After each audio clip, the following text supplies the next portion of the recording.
Hey all, here OS Reviews. In this video, we're taking a quick look at a quirky, unusual smartwatch called the W11, and it's also dubbed as a triangle smartwatch because of a really strange profile look that results in a point, which can also be used as a blunt weapon for breaking a car window if you're in an emergency. In fact, here's one such example. It can break open glass with ease, with the frame constructed out of metal alloy feeling quite dense, and also the screen here is protected by Corning Gorilla Glass. I would say they also took inspiration from perhaps Tesla and the Cybertruck to some extent. At least to my eyes, it has this kind of steampunk design going on, which is both retro and futuristic looking at the same time. Love it or hate it, it's definitely distinctive and you can tell it apart. The overall comfort is not as bad as I expected. It actually conforms to your wrist quite well because of the slightly curved nature here on the back. And yes, although it obviously protrudes from the edge of your wrist a little bit more, especially at the thickest point here of the triangle, if you are sleeping on a softer mattress, it's actually not as uncomfortable as I expected. That being said, the thicker profile does mean,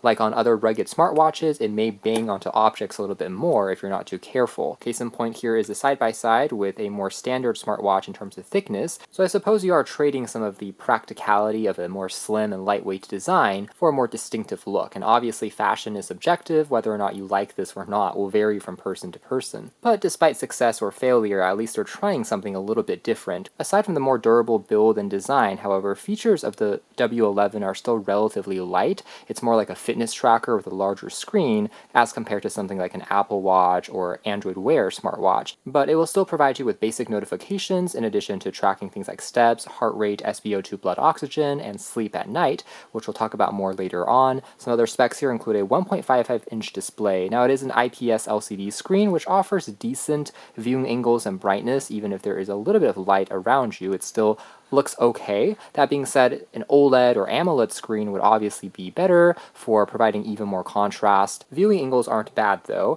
and it is rated to be 5 ATMs waterproof, so if you wear it during showering or light swimming, it should still survive. It does have 24-hour tracking for, again, heart rate, SpO2, and the 300 milliamp hour capacity battery, because it is more lightweight in terms of its operating system, is able to power the watch for over a week before you have to recharge it again. The watch further comes in two colorways, either a darker black or a more silver edition that we have here. Both versions though come with this Milanese inspired steel mesh strap, further emphasizing the metal build. What is missing on this model though would be built-in GPS, so you aren't able to track your route if you are running outdoors, although you can access connected GPS using your phone if you wanted to track that, and the watch itself will just be recording your heart rate, step count, calories burned. In similar fashion, the sleep tracking metric, I would say, is best suited at nighttime hours. If you're taking a nap, it won't necessarily be tracked automatically on this particular model versus some of the more flagship watches in the market. So this is really about kind of the fashionable appearance,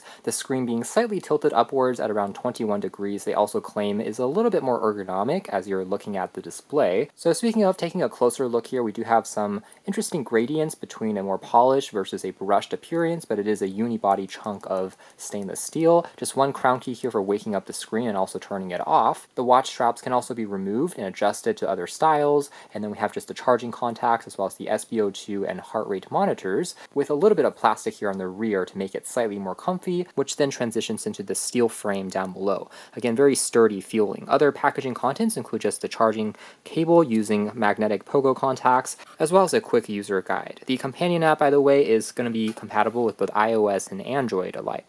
Now, walking through the UI, it is relatively simple to operate. We can swipe down to access some quick shortcuts into functions including the flashlight mode that turns the screen white to illuminate objects a little bit better in the dark. You can also change the screen brightness from here, so this is the maximum, or you can manually turn it down to a lower setting at nighttime, although there isn't an ambient light sensor that can change it automatically. There's also a nighttime, aka do not disturb mode, that will prevent any notifications from passing through when connected by Bluetooth to your phone, and you can also change the menu style. By default, it's showing these bubbles, which are a little bit reminiscent of an Apple Watch, but if desired, we can also swap it into a tile list that looks something like this, which might be a little easier to navigate. We can also swipe up to check out any notifications that are passing through from our phone. Although you aren't able to necessarily reply back to them, it's still neat to see them at a glance. Now, one other feature that is surprisingly missing on this model would be a built-in microphone or loudspeaker, which means you can't really answer calls directly on the W11 smartwatch. Perhaps another compromise for having a full steel enclosure and a higher waterproof rating, but it is what it is. Long holding for a couple of seconds on the display allows us to change the watch dial. You can go through a couple as well as find additional options from the companion app.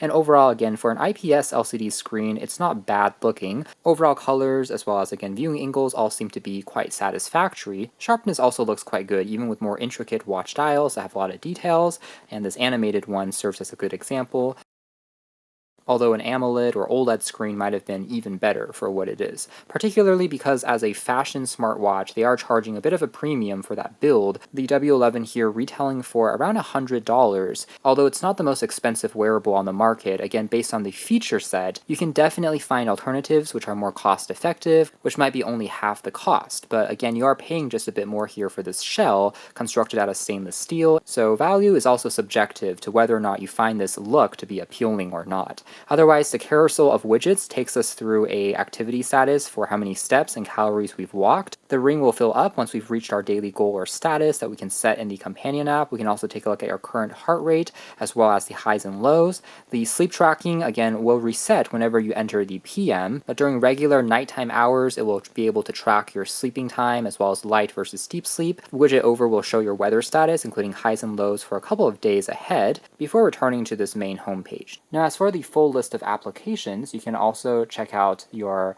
blood pressure. However, it is mostly just estimated by using the SpO2 as well as heart rate to give you an approximated zone of what your actual blood pressure should be, compared to something medical grade which has an inflatable cuff. We can also access functions including a breathing or meditation mode that will use the haptic vibration motors, reminding you to breathe in and out with the circle that gets visualized. You can also find your phone if it's paired by Bluetooth, it will then vibrate and also act as a remote for controlling music that you're playing back on your phone, in addition to some common features here such as a stopwatch, in addition to a countdown timer can also be found. And taking a quick look at some of the activities that you're able to track, it's also relatively simple, but things like running, cycling, jump rope, swimming, badminton, tennis, basketball are some examples of different sports and sessions that you're able to label more accurately on the watch. And similarly, during these sports sessions, the screen will also be always on, making it a little easier just to glance down and see how much time has elapsed, in addition to calories burned, without having to wake the screen necessarily. So there is technically an always on mode, but it's only during those exercise sessions, and because it is an IPS LCD screen, it will still be consuming a little bit more power compared to an OLED panel on a darker background. But overall, it still is one slight software optimization. Let's take a quick look at the companion app next. The app is called Glory Fit, which is a universal one found for other more generic smartwatches we've seen in the past as well, but it is again found for both the iOS and Android devices. And from here, you're able to pair pretty quickly once you have Bluetooth and location services turned on. You can drag down to refresh your data, as well as tap inside to have a clearer view of points in time during the day that you were more active. Similarly, for heart rate, you can also see your different zones, tracking the highs and lows, as well as trends over time through different weeks as well as months. But it is a pretty basic app, so you don't find necessarily quite as much insights when it comes to what the data is corresponding to, how to possibly improve on some of those numbers, but at least it saves it, and it's relatively easy to understand. And as far as accuracy of data is concerned, for basic metrics like pedometer, steps, as well as heart rate and SpO2, they all seem to be decent. The latter of blood oxygen and heart rate were in fact not too far apart from other smartwatches such as Amazfit devices that I compared it against. For the pedometer, I did find this one to be a little bit on the liberal side. That is, if I walked 100 steps, it would often count it as something like 105 or 110 steps. So it tends to be a bit more generous. Usually I prefer it if they were slightly more conservative, because I always like to slightly count down if possible as opposed to overcounting. So there is still slight room for improvement here. However, it's not grossly overcounted either. I would say it's acceptable, still giving a decent approximation of points in time that you were more active. Despite not being the highest precision, it is within a comfortable margin of error. Now, the sleep tracking component I would also say is decent. I tried it on some earlier nights. The overall time and duration of sleep was mostly accurate in addition to stages of sleep. However, if you are taking a nap or you're sleeping outside of the regular windows of say 10 p.m. to 9 a.m., or if you're going to bed really early, it's not going to necessarily count that bracket as sleep. So that is one other aspect where I think the software could be further improved on, maybe in a next-gen revision or through subsequent updates. But it is what it is. Now from the app, we can also jump over to the Sports tab to begin an exercise session from the phone using your connected GPS on your phone to track your route. So this would be for running, walking, or cycling activities. Then finally, under the device tab, this is where you can check out the battery percentage remaining and change the different watch dials. And to their credit, there are a lot of options which are relatively attractive, a pretty good mix of analog as well as digital faces for you to pick between, which are quite fun and playful. We can further scroll down to find even more options, just waiting for a few seconds for it to continuously load, usually taking around 20 to 30 seconds for it to then be pushed over onto the watch. Here's one other example that kind of simulates a monochrome black and white screen. And here's one more modern looking digital option that also looks pretty decent. Maybe the only slight con is it only has space in the built-in memory for you to send one of your custom watch faces over at a time. If you download additional watch faces, it will then override over the existing ones in the watch's memory, but you can then swap them out from the app, just taking a couple of extra seconds. So slightly increasing the storage space on the watch might also be a good idea in a subsequent revision. Now from here, we can also turn on and off the heart rate monitoring 24/7, and for blood oxygen, interestingly, you can also change the duration of measurement every 10 minutes, 30 minutes, or X hours, although interestingly enough, for the heart rate monitoring, it seems like the duration is not something you can customize. And from here, you can also turn on and off different types of notifications that are passing through over to the watch, in addition to set up different alarms on the app here. You can also turn on and off the raise to wake screen function, and under more universal settings, adjust between 12 versus 24-hour format, as well as the screen on time before it times out. Locate the watch. If it's paired via Bluetooth, it will then vibrate over here, and also use it as a selfie remote control to take images, controlling your phone's camera from slightly further away. So those are all the standard features. Overall, the app, I would say, is relatively simple and straightforward. At least pairing and also syncing is pretty fast, but again, it doesn't have quite as much depth of analytics